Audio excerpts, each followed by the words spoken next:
Sa lahat, samahan niyo ako maglibot dito sa bayan ng Rojas.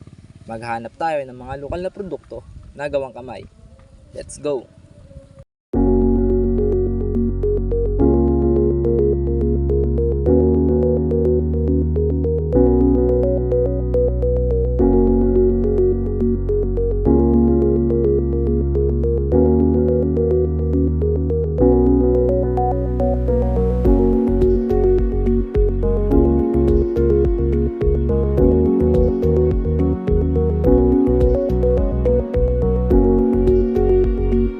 Two thousand years later.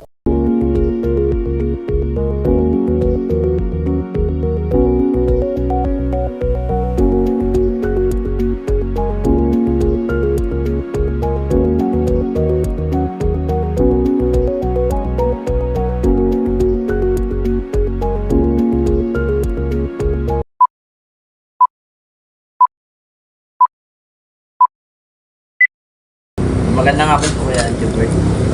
Short interview lang po about sa produkto nito. Ano po ang pangalan ng produkto nito? Paugadan. Itlogan ng manok. Ano pong size nito? 7 by 12 inches. Saan po gawa ang produkto nito? Ito, bili na yun, angkat lang ito. Ano po ang mga materials na gawa? Ito, kung ito, na biniak na gawa yan na pure. Or pwede rin magamit ang katong. Ilang oras po para makabuo ng ganitong produkto? Ito, hindi ko pa nabasyan ito, hindi pa na ako nakasubok ito ng gawa eh. Mga either siguro 5 piraso sa mga ito. Sa isang araw po, ilang po nagawa? Ito, mga 5 piraso. Magkano po niyo po ito binibenta? 60 pesos. Yun lang po kaya Jobert, marami. Yes, sir.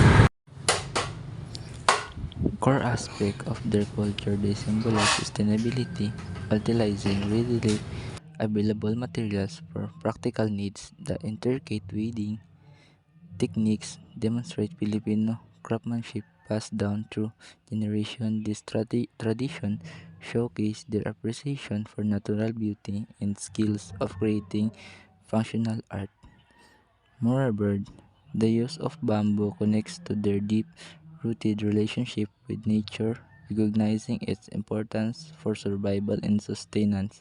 Beyond, beyond practicality, the Pugon represent community spirits, families, and neighbors often collaboration to create their structure, promoting a sense of shared responsibility and collective efforts. The Fugon embodies a key element of Filipino culture, resilience, and adaptability.